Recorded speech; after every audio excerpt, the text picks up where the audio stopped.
Bom, eu acho que eu já fiz uma pequena introdução aqui. Se você prestou atenção.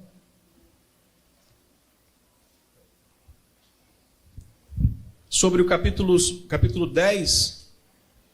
E quando eu ouvi o bispo Walter falando sobre isso, ele disse, eu não sabia. Eu falei, poxa, se ele não sabia, meu Deus.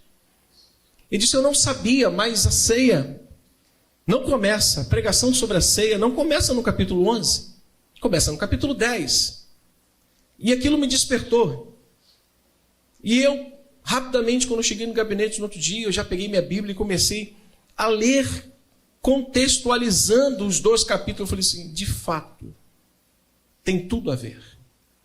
E de fato, Paulo está começando a tratar sobre a forma equivocada como eles estavam tratando a ceia, através do capítulo 10. Só para vocês terem uma ideia, quando nós terminarmos, nós vamos mudar de posição, e a gente vai ler o capítulo 10, depois a gente vai para o versículo 26 do capítulo 11.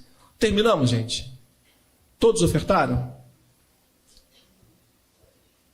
Gente, tem alguém aqui? Amém? Nós terminamos? Então vamos mudar de posição.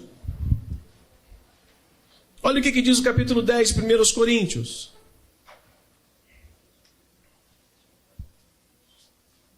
Ele traz um retrato lá da nação de Israel para mostrar algumas coisas perigosas que estavam acontecendo com essa igreja. E olha, irmãos, eles já morreram, eles já estão na eternidade. Essa palavra é para mim e para você. Não são mais para eles. É para quem está aqui nessa noite e quem está em casa e vai ouvir. Ele diz, olha, irmãos, não quero que ignoreis que os nossos pais estiveram todos sobre a nuvem, e todos passaram pelo mar, tendo sido batizados, assim na nuvem como no mar, com respeito a Moisés.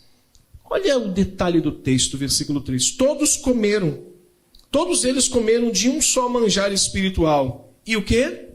E beberam da mesma fonte espiritual, porque bebiam de uma pedra espiritual que os seguia, e a pedra era Cristo. Entretanto, Deus não se agradou da maioria deles, razão porque ficaram prostrados no deserto. 11:26.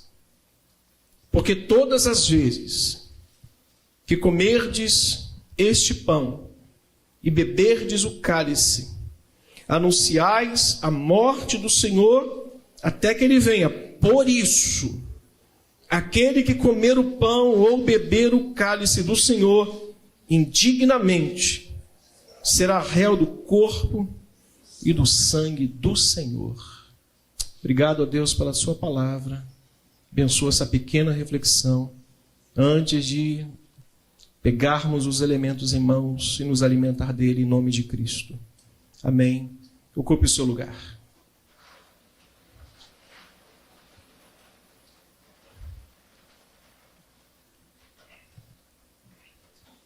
Perceba que Paulo tem um interesse em corrigir os defeitos dos crentes de Corinto.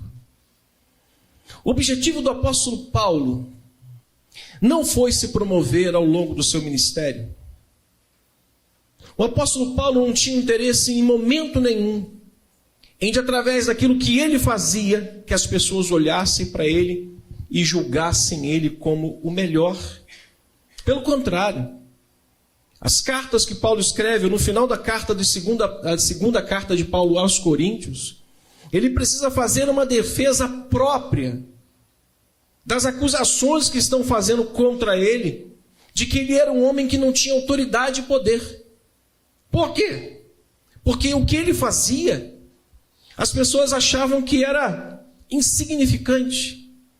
Você deveria ser um homem mais pentecostal, você deveria gritar mais um pouco, dar mais umas ordens aos demônios. Você poderia talvez usar de uma ênfase maior, de uma eloquência maior. Paulo diz, as armas da minha milícia não são carnais, mas são poderosas em Deus para destruir fortalezas. Paulo está dizendo assim, no grito o diabo não sai, o que sai é na autoridade do poder do Evangelho. Um crente cheio do poder de Cristo, tem mais poder contra o mal do que qualquer um daqueles que estão gritando, achando que tem Cristo no seu coração. Então Paulo sempre teve o cuidado de trazer de volta ou corrigir o caminho daqueles que estavam no caminho e estavam se perdendo durante o caminho. Então você percebe que a partir do capítulo 10, Paulo vai fazer menções aqui de que um povo que foi separado por Deus, escolhido por Deus, que tinha sido batizado, Paulo usa a ilustração, a figura daquela nuvem, daquela coluna, para dizer: vocês ali passaram pelo batismo. Vocês experimentaram algo glorioso da parte de Deus. O batismo para o cristão é algo glorioso. Ele passa da morte espiritual para a vida verdadeira e espiritual em Cristo. Então vocês experimentaram, todos nós, os nossos pais, estavam debaixo dessa nuvem, beberam. Ele vai usar exatamente os mesmos termos que vai usar no capítulo 11.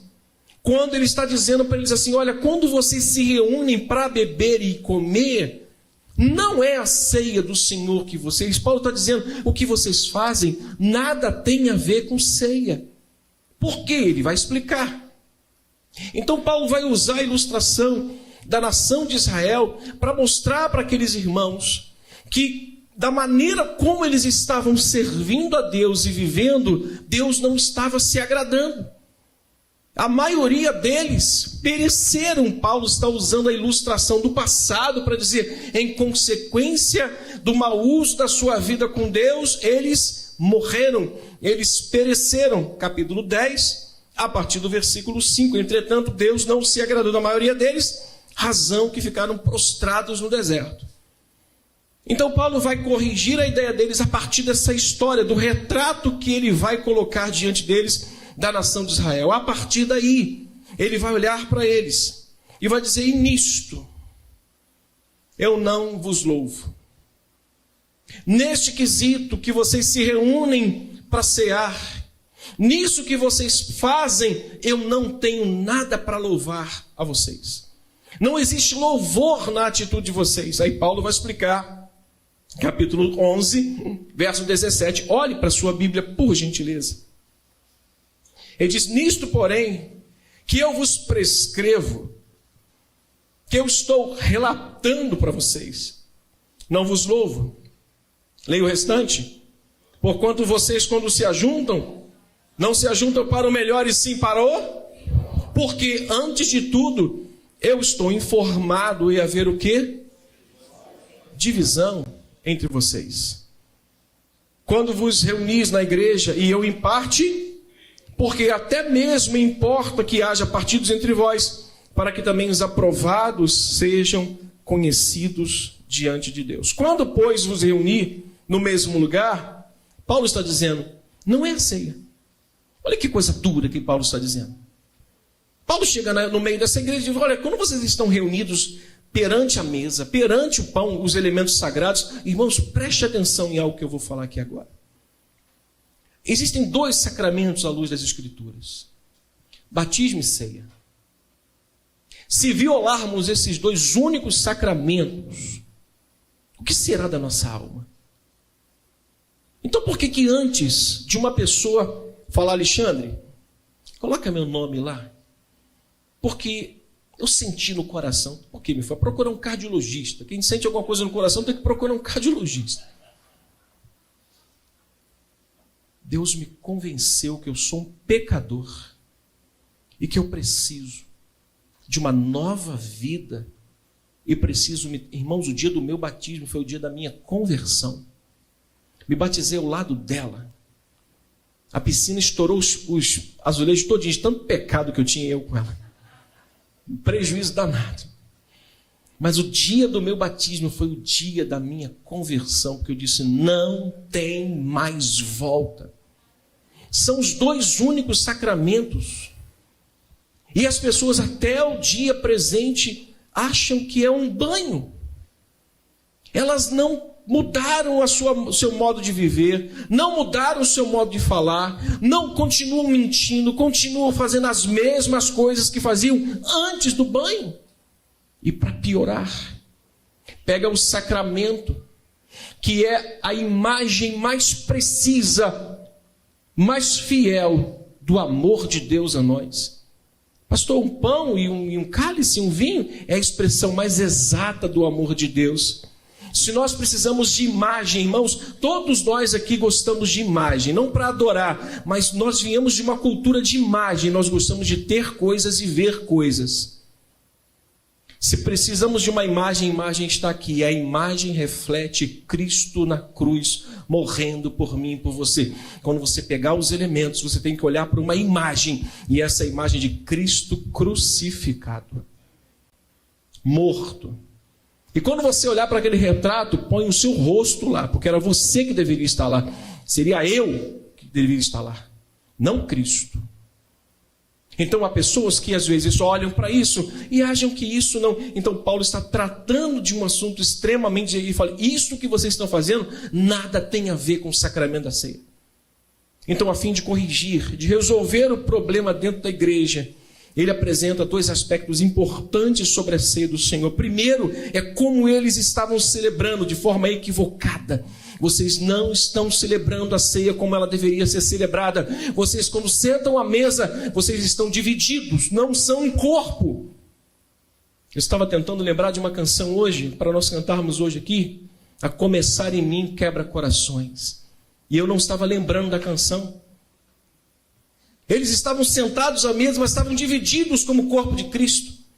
Eles estavam sentados à mesa, mas tinha partido entre eles ainda. Aquele problema lá do capítulo 2 ainda não tinha sido resolvido. Estava inserido no meio da igreja. Tinha a parte de Cefas, tinha a parte de Cristo, tinha a parte de Paulo.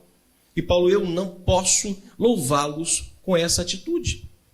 Então, como eles estavam celebrando, é o que Paulo vai mostrar a partir do versículo 21 e 22. Porque não importa o versículo, porque ao comerdes, verso 21...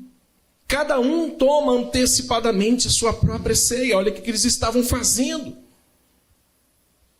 E há quem tenha fome, ao passo que há também quem se embriague.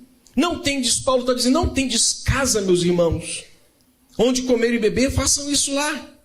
Vocês estão menosprezando a igreja de Deus e envergonhando os que nada têm, que vos direi.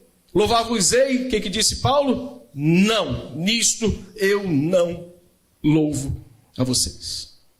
Não há mérito, não há louvor, não há nada que eu possa dizer para vocês que existe graça nisso. Pelo contrário, toda divisão no corpo de Cristo é uma brecha que se abre para o diabo, de alguma forma, mostrar isso para o mundo incrédulo. Como a igreja crescia no passado? De que forma a igreja crescia no passado? Através de perseverança doutrinária. Bíblia, Escritura, Palavra de Deus. Quer crescer na igreja? Bíblia, Palavra de Deus. Quer lutar contra as forças do pecado? Bíblia, Palavra de Deus. Não vá na banca do Flávio e pergunta, Flávio, me dá um remédio aí, uma revista, 7 maneiras para vencer o pecado. Flávio não vai te vender porque não tem, só a Bíblia Sagrada, a Palavra de Deus é o remédio para nos livrar da força do pecado. Não tem. Não há outro, não tem homem forte, não tem homem capaz de dar uma dribladinha nele, não. Todos nós dependemos da graça de Deus. Então Paulo vai olhar para eles e vai dizer, não tenho nada para louvar vocês. Nesse ponto, Paulo está extremamente direto. Ele diz, isso eu não vou louvar, porque isso não é a ceia. Nesse ponto, irmãos, Paulo estava indiretamente dizendo, do jeito que vocês estão fazendo, Cristo não está presente no meio de vocês. Cristo não é lembrado no meio de vocês. Se isso aqui é um memorial eterno, Cristo não está sendo lembrado pelo jeito que vocês estão fazendo. Então, qual é o primeiro ensinamento que eu queria hoje extrair dessa exortação de Paulo, a fim de levá-los à mesa? Olhe para mim, não é para tirá-los da mesa. Diga comigo, é para levá-los à mesa. Irmãos, a disciplina é o meio da graça. Disciplina é um meio da graça. Jesus, o próprio escritor aos Hebreus diz, ele corrige e exorta quantos amam. Disciplina é o meio da graça. A graça corrige, a graça educa, a graça exalta, mas a graça também põe sentado e diz: revê o teu caminho, refaz o teu caminho. Vamos rever. Então a primeira coisa que eu aprendo quando eu olho para tudo isso é que nós precisamos transformar e observar, a participar da ceia do Senhor com o coração mais preparado. E qual a outra coisa que eu preciso aprender e que eu divido com os irmãos aqui? É que toda sorte de sentimento que não seja de unanimidade. O que é isso, pastor? É que nós somos um grupo heterogêneo. Tem aqui flamenguistas, botafoguenses, vascaínos, palmeirenses e tanta sorte de outros times. Mas também nós temos aqui médicos, advogados, doutores. Nós temos aqui pedreiros, nós temos eletricistas. Nós temos aqui pessoas que já fizeram MBA e há outros que não sabem nem escrever o seu próprio nome. Isso para Deus não importa. Todos somos filhos de Deus. Dentro desta diferença de igreja, nós precisamos ser um só, com um pensamento. Veja o que Paulo escreve, o que nos une, que nos fortalece. Capítulo 4 de Efésios, por gentileza.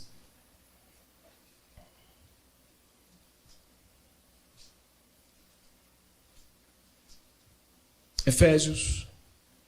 Eu já vou me dirigir para o finalzinho, para a gente encerrar. Capítulo 4, já vou adiantar, tá bom? Rogo-vos eu, pois eu, prisioneiro no Senhor, que andes de modo digno da vocação que foste chamado.